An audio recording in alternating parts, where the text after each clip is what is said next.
Hey everybody, it's Jason Blaha here representing Jason Blaha Strength and Fitness, and today I want to chat with you guys and gals a little bit about how it's really hypocritical and strange that you'll see extreme keto advocates and carnivore advocates fearing insulin and high blood sugar because their diet causes it. But a quick reminder, if you guys will please click like down below, be greatly appreciated. If you're not subscribed or following, please do so. And if you'll be kind enough to drop me a comment down below, I'd appreciate it so much. Thank you.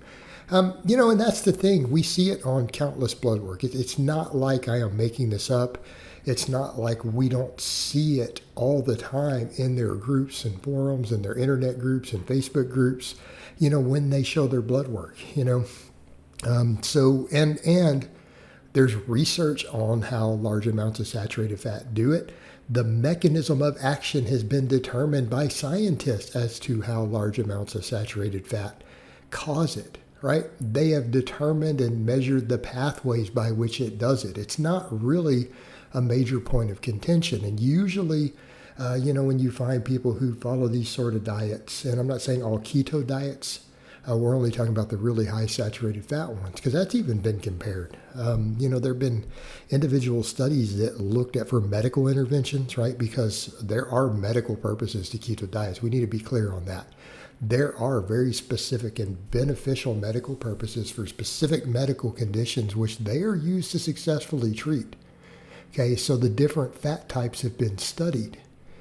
And, ironically, even people get mad when you say this, and I'm not telling people to eat seed oils. I'm simply telling you what's been measured by clinicians who work with people on ketogenic diets in the studies, who use them for medical reasons. And even seed oils produce better blood work, less insulin resistance, better fasting glucose than the higher saturated fat versions, even if they have them adding it to their diet.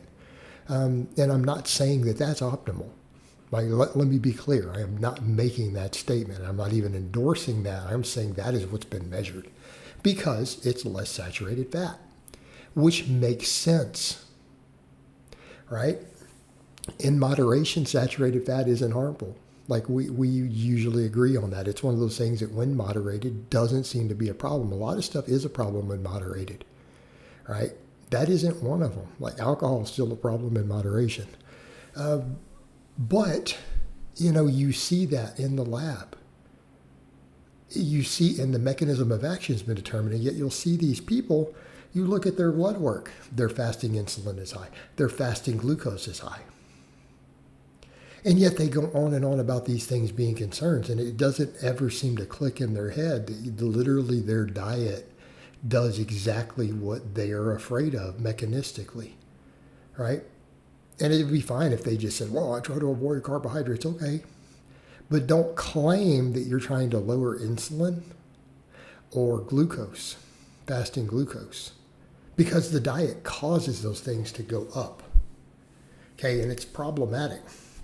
But that's the thing that they make. They'll try to spin this whole insulin obesity hypothesis, and it's like, but that's not really based on reality. That's been largely debunked. And, the reality is plenty of people who are ultra lean eat tons of white rice, white potatoes, these very insulinogenic foods all around the world.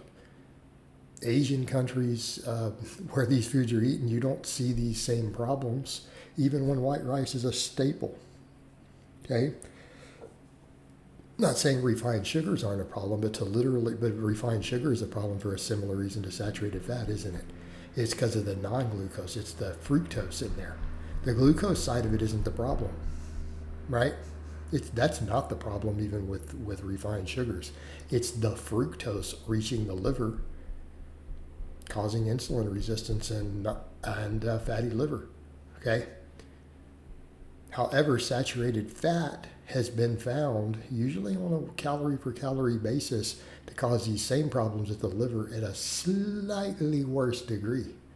When they're measured, the negative metabolic effects of significant amounts of saturated fat even exceed fructose through a similar mechanism of action, in terms of metabolic and liver issues.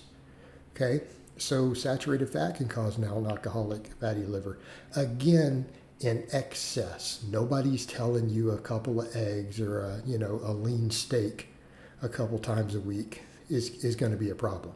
Okay, It's not what we're saying. We're not saying eating an 8-ounce lean sirloin 3 or 4 times a week is going to cause this. It's not.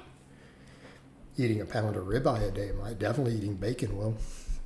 And that's the problem. They're afraid of insulin resistance, and they're afraid of high glucose, but then they're eating a diet that causes it. Whereas in people who eat low saturated fat, eat healthier fats, eat healthy carbohydrates, not large amounts of refined sugar, right? In other words, people who eat healthy fats, people who eat rice and potatoes and exercise don't have these issues. Lower fasting glucose, lower fasting insulin, because they have a better insulin response. Even glucose levels just don't rise as much, and it's not because the food. So in other words, when you have a healthy insulin response, even white rice doesn't cause your insulin and your glucose to spike. If it doesn't cause insulin resistance. If you're non-insulin resistant, you need very, very little insulin to make that glucose shuttle right into your muscle cells. Right, a very small amount does it because you're sensitive to it. Your muscles are sensitive to it. Okay, the same thing, we know that saturated fat almost seems to clog the receptor, is the way some scientists have described it, at the muscle level. It can literally make muscles more insulin resistant. Well, that's your biggest glucose sink, right? That's your glucose sink right there is muscle tissue. And when it starts to become resistant to it, it's exactly what you see. You're going to see that high fasting glucose and a high fasting insulin, because your body needs more insulin to handle the glucose, and because you don't store the glucose correctly, all the insulin is going to be too high. The fasting glucose is high because you're still getting glucose from all the meat you're eating, right? Gluconeogenesis is creating it, even some of the fat is turning into it. But the problem is you don't handle glucose well because you're eating a diet that's high in saturated fat. So that is literally what you're seeing. You're seeing in these people who follow this diet, who have the high insulin and high fasting glucose, even when they're lean, guess what? They're pre-diabetic and they're insulin resistant. That is why you see it in their blood work. And when they have to quit the diet and they have to go back to eating carbohydrates, it's a problem because they've really set themselves up in a bad place if they're not very careful. Okay? So really the best thing people would do, if you really and truly cared about insulin response and fasting glucose and keeping all these things low, you would eat healthy carbohydrates, plenty of them, healthy fats like polyunsaturated fats, and you would weight train and exercise. That's your solution. It is not to follow some extreme insulin resistant inducing diet full of saturated fat. Is simply not the answer, guys, and it's so hypocritical that they think it is. They completely ignore all the science and completely ignore their own blood work, which shows it.